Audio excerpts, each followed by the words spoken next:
మొదటికి మనం ఆదిలాబాద్ వెళ్దాం. ఆదిలాబాద్ కడెం ప్రాజెక్టు మరమ్మతుల పనులైతే ప్రారంభించారు. సో దాదాపు మరమ్మతుల పనుల కోసం 5 కోట్లను అయితే విడుదల చేసినట్లు తెలుస్తుంది. విద్యుదీకరణ కోసం 3.81 కోట్లను మంజూరు చేశారు. ఆదిలాబాద్ ఇన్ఛార్జి మంత్రి సీతక్క చొరవతో రిపేర్లు అన్ని కూడా చేస్తున్నట్లు తెలుస్తోంది. సో ఈ నేపథ్యంలోనే గత ప్రభుత్వం పట్టించుకోకపోవడంతోనే ఇప్పుడు ప్రాజెక్టు కొట్టుకుపోయే పరిస్థితి ఏర్పడిందని అక్కడ స్థానికులు అనుకున్న పరిస్థితి కనిపిస్తోంది. దీని మీద మరింత అప్డేట్స్ మా రీజనల్ కోఆర్డినేటర్ సత్యనారాయణ ఇస్తారు. సత్యనారాయణ చెప్పండి. Varun, good evening. అయితే ప్రాజెక్ట్ కడెం ప్రాజెక్ట్ ఏదైతే ఆదిలాబాద్ ఉమ్మడి జిల్లాలోనే ఉన్నటువంటి యొక్క ప్రాజెక్టుల్లో ఇది మనకు అతిపెద్ద ప్రాజెక్ట్ గా మనం చెప్పుకోవచ్చు. దాదాపుగా 68,000 హెక్టార్ల సాగునీరు అందించేటటువంటి యొక్క పెద్ద ప్రాజెక్ట్ ఇది. అయితే ఈ ప్రాజెక్టుకు అంటే దాదాపుగా ఈ ప్రాజెక్టు నిర్మించినప్పటి నుంచి దాదాపు 60 ఏళ్ల నుంచి ఈ ప్రాజెక్టుకు సరైన మరమ్మతులు లేక ఎప్పుడైతే వర్షాకాలాలు తర్వాత ఎగువ ప్రాంతం నుంచి భారీగా వరద నీరు కడెం ప్రాజెక్టులోకి ఇన్ఫ్లో పెరిగినప్పుడల్లా ఆ ప్రాజెక్టుకు ముప్పు పొంచి ఉండేటటువంటి ఒక అవకాశాన్ని గత 2 ఏళ్లలో అంటే 2022 జూలైలో అలాగే 2023 జూన్ లో ఈ 2 సంవత్సరాల్లో కూడా కురిసినటువంటి ఒక భారీ వర్షాలు కావచ్చు, లేదా ఎగువ ప్రాంతం నుంచి వచ్చినటువంటి ఒక పెద్ద ఎత్తున ఇన్ఫ్లో కావచ్చు. ఈ రెండింటి వల్ల అయితే సరైన సమయానికి గేట్లు తెరుచుకోక ఆ తర్వాత గేట్లపై నుంచి కూడా నీరు ప్రవహించి కడెం ప్రాజెక్టు దుస్థితి భవిష్యత్తులో అంటే ఎలా ఉండబోతుంది, ప్రాజెక్ట్ అసలు ఉంటుందా లేదంటే మొత్తం ప్రాజెక్ట్ కి గల్లంతయ్యే పరిస్థితి అని ఒక ఆందోళన జిల్లా వాసుల్లో నెలకొన్నటువంటి ఒక పరిస్థితి గత 2 ఏళ్లలో కూడా అంటే 2022-23 వర్షాకాలంలో చూసాం. అయితే అప్పుడు ఆ సమయంలో ఏదైతే వరద గేట్లు సరైన సమయంలో తెలుసుకున్నప్పుడు ఆ తర్వాత వాటికి సంబంధించినటువంటి ఒక ప్రభావం ఉన్నప్పుడు దిగువ ప్రాంతాల నుంచి ఎవరైతే దిగువన ఉన్నటువంటి వాళ్ళందరినీ కూడా సురక్షిత ప్రాంతాలకు తరలించినటువంటి ఒక పరిస్థితి కూడా కనిపించింది. ఇంత జరిగినప్పుడు కూడా అప్పుడు అధికారంలో ఉన్న ప్రభుత్వం ఇదే మాత్రం పట్టించుకోలేదన్న విమర్శలు అయితే వెల్లువెత్తుతున్నాయి.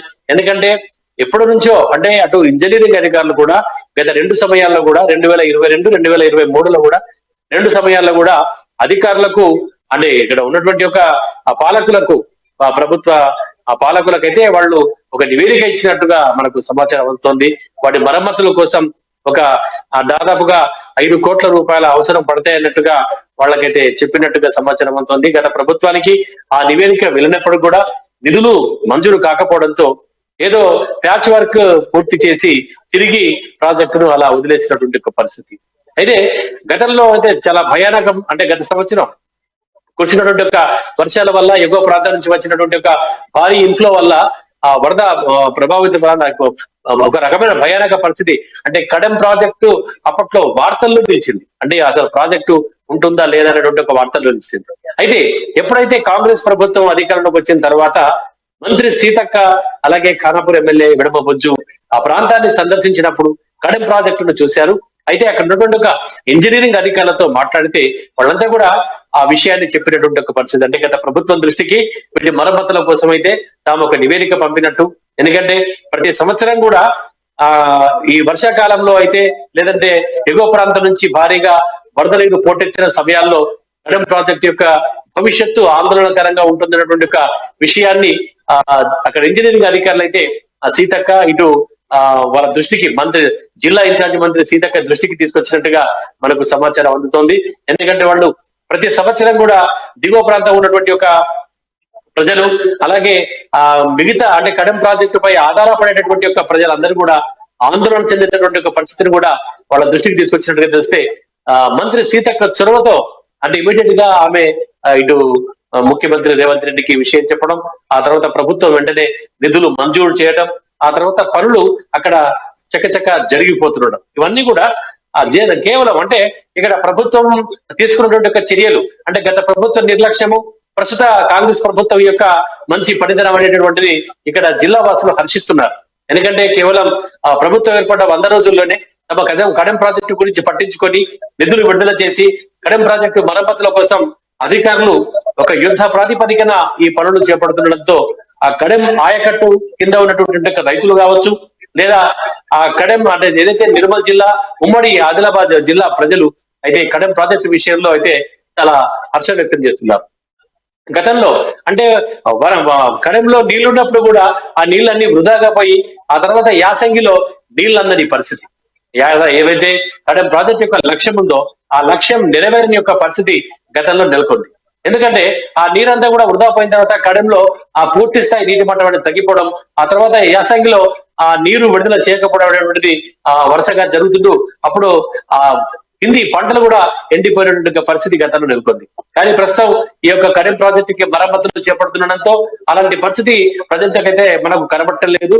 ఇక చూస్తే ఆ ప్రాజెక్ట్ లో ఉన్నటువంటి ఏవైతే 5 కోట్ల నిధులు ఆ ప్రభుత్వం విడుదల చేసినటువంటి నిధులతో అక్కడ ఉన్నటువంటి ఒక అంటే గత 2 వరదలకి అంటే 2022, 2023 2 సార్లు వరదలు వచ్చినప్పుడు ఆ 2 కౌంటర్ వెయిట్లు అనేటటువంటిది కొట్టుకుపోవడం జరిగింది. ఒకటి ప్రధాన గేట్లు ఏవైతే ఉంటాయో ఆ ప్రధాన గేట్ల నుంచి 2వ గేటు, తర్వాత 15వ గేటు, ఈ 2 గేట్ల యొక్క కౌంటర్ వెయిట్లు అలాంటి వరదలు కొట్టుకుపోవడంతో ఆ 2 గేట్ల నుంచి నీరు ధారాళంగా ఉధృతంగా కొన్ని క్యూసెక్ల పాటు బయటికి వెళ్లిపోయి ఆ తీవ్ర కింది ప్రాంతాలను ముంచెత్తింది. అయితే ఆ తర్వాత తిరిగి ఆ గేట్లు తెలుసుకోకపోవడంతో వాటి గేట్ల మరమ్మతులు అయితే ప్రస్తుతం కొనసాగుతున్నాయి. అయితే ఆల్రెడీ మనకు అందిన సమాచారం ప్రకారం 2వ గేటు పని కూడా మొత్తం పూర్తయిపోయింది.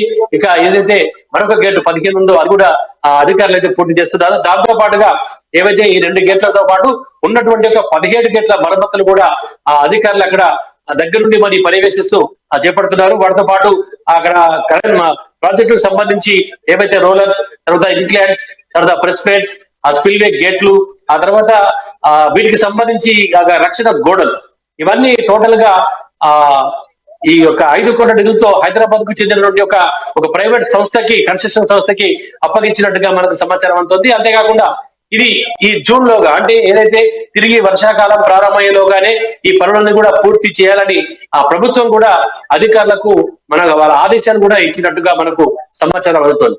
అయితే ఇక్కడ ప్రధానంగా ఈ కడెం ప్రాజెక్టు దగ్గర మనం చెప్పుకోవాల్సినటువంటి పరిస్థితి ఏంటంటే కడెం ప్రాజెక్టు దాదాపుగా నిర్మించి 60 ఏళ్ల నుంచి అక్కడ ఉన్నటువంటి గేట్లు ఎత్తేందుకు ఉపయోగించేటటువంటి విద్యుత్ ఏదైతే ఉంటుందో అది కేవలం 100 మెగావాట్ల విద్యుత్ మాత్రమే ఉంటుంది. అలాగే ఆ విద్యుత్ లేనప్పుడు ఆ జనరేటర్ సాయంతో ఈ యొక్క గేట్లను పైకెత్తడం, అసలు ఆ సమయానికి అంటే ఆ గేట్ల సామర్థ్యానికి ఇటు విద్యుత్ సామర్థ్యానికి మధ్య ఒక సరైనటువంటి పొందన లేకపోవడంతో గేట్లు వెంటనే తెరుచుకోక నీరంతా కూడా వృధాగా వెళ్ళిపోవడం, లేదంటే ఆ నీరు పైనుంచి వెళ్ళిపోయి ఆ వరద ముంచెత్తడం లాంటి పరిస్థితులు గతంలో కనిపించినాయి. కాబట్టి ఇక్కడ ఉన్నటువంటి ఇంజనీరింగ్ అధికారుల సూచన ప్రకారం ప్రజెంట్ అక్కడ ఉన్నటువంటి కడెం ప్రాజెక్టుకు సంబంధించి దాదాపుగా 500 కిలోవాట్ల సామర్థ్యం ఉన్నటువంటి ప్రత్యేక ట్రాన్స్ఫార్మర్ కనుక అక్కడ ఏర్పాటు చేసినట్టయితే ఖచ్చితంగా ఎలాంటి విపత్తు ఉండకుండా ఆ తర్వాత గేట్లు సమయానుకూలంగా ఎప్పుడైతే వరదలు వస్తాయో ఆ సమయానుకూలంగా వెంటనే గేట్లు ఎత్తి అలాగే ఆ గేట్లు మూసేటటువంటి అంటే 2 విధాల గేట్లు ఎత్తాలి, గేట్లు తిరిగి క్లోజ్ చేయాలి. ఆ 2 సందర్భాల్లో కూడా 500 కిలోవాట్ల మెగావాట్ల సామర్థ్యం ఉన్నటువంటి జనరేటర్ సౌకర్యం ఉండాలని చెప్పేసి వాళ్ళు కోరుతున్నారు. దాంతో పాటుగా విద్యుత్ అందుబాటులో లేనప్పుడు అంటే ఈ వర్షాకాలంలో ఉరుములు, మెరుపులు, పిడుగుల వల్ల గనక ఒకవేళ విద్యుత్ కనుక అందుబాటులో లేకపోతే 100 కిలోవాట్ల సామర్థ్యం గల జనరేటర్ సౌకర్యం కూడా ఉండాలని చెప్పేసి అధికారులు అయితే సూచిస్తున్నారు. దానికి సంబంధించినటువంటి రైట్ సత్యనారాయణ, ఈ కడెం ప్రాజెక్టు మరమ్మతులు పూర్తిగా మళ్ళీ పునఃప్రారంభం అవడానికి కానీ అదేవిధంగా మళ్ళీ గేట్లు తెచ్చుకోవడానికి దాదాపు 5 కోట్ల నిధులు విడుదల కానీ ఇవన్నీ కూడా మొత్తం చూసుకుంటే కేవలం సీతక్క మంత్రి అయిన తర్వాత ఇదంతా కూడా జరుగుతుంది అనుకోవచ్చు. అక్కడ స్థానికులు అసలు ఏమంటున్నారు? ఖచ్చితంగా, ఎందుకంటే ఎప్పుడైతే జిల్లా ఇన్ఛార్జ్ మంత్రిగా సీతక్క వచ్చిన తర్వాత దాదాపుగా ఎవరు ఎన్నిసార్లు చేరినటువంటి టూర్స్ ఆమె ఆదిలాబాద్ జిల్లాను సందర్శించారు. దాదాపుగా 2-3 రోజుల కోసంగా ఆమె జిల్లా టూర్లు చేపడుతున్నారు. అలాగే ఆమె చొరవతోనే ఇక్కడ ఇటు ఈ కడెం ప్రాజెక్టే కావచ్చు, లేదంటే పార్టీ బలోపేతం కావచ్చు,